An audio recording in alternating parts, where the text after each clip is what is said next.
সুপ্রিয় ভিউয়ার্স, আসসালামু আলাইকুম। আপনারা হয়তো জানেন এই চাচির ভিডিও আমি কিছুদিন আগে একটি ভিডিও পাবলিশ করেছিলাম। আপনারা সবাই দেখেছেন, অসংখ্য মানুষ দেখেছেন।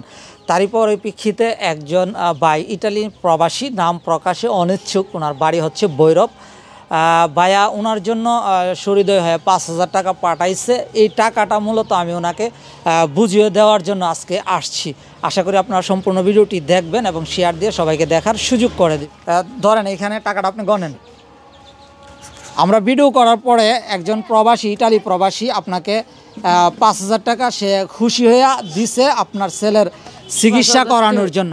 আপনি টাকাটা পাইছেন নি? পাইছি বাজান, পাইছি, শুকর আলহামদুলিল্লাহ। যে প্রবাসী ভাই আপনার জন্য টাকা পাঠাইছে সে আপনার কাছে দোয়া চাইছে। আলহামদুলিল্লাহ, আমি উনির বাপের লাগে দোয়া করে যাবো, উনির মার লাগে দোয়া করে যাবো। আমার পুত্রের জন্য 5,000 টাকা দিচ্ছে, এটা আমি ধন্যবাদ জানি আপনারা রে। আর এটাই আমার লাগে 5,000 না, আমার লাগে 5 কোটি।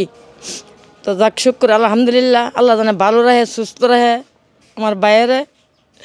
আল্লাহ জানে উনির মা বাপের আল্লাহ সুখ করে, শান্তি করে। যদি দুনিয়ার বুয়ে থেকে আর যদি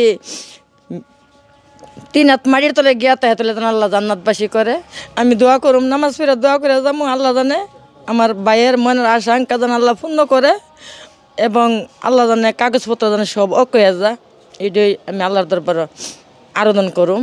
আমার ছেলেরা আপনারা 10 ভাই সকল দেখছেন, আপনারা আমার পুত্র কি অবস্থা। আমার পুত্রের তোর ভাই বাবার আমার 5,000 টাকা হইতেছে। আমার পুত্র একদম পাগল মানুষ, ভাত খাইলো কইতো না খাইছি, না কইলো কইতো না খাইছি। অনেক টাকা পয়সার কাম।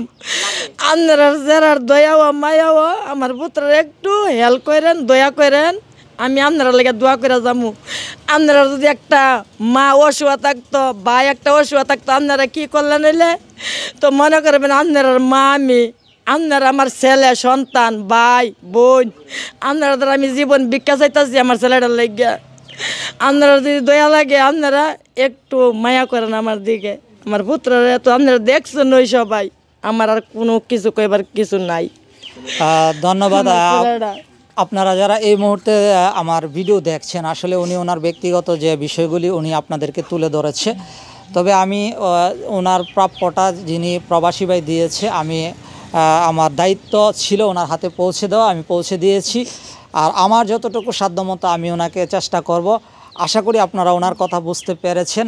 আর আমার ভিডিওগুলি আপনাদের কাছে অনুরোধ রইল, আমি যাতে এই অসহায় দুস্থ মানুষের পাশে এসটিভি ব্রাহ্মণবাড়িয়া সবসময় দাঁড়াতে পারে, এটাই থাকবে আপনাদের কাছে আশা। আপনারা ভিডিওগুলি শেয়ার দিবেন। আশা করি আজকের ভিডিও থেকে বিদায় নিব। ভালো থাকবেন, সুস্থ থাকবেন। এসটিভি ব্রাহ্মণবাড়িয়া।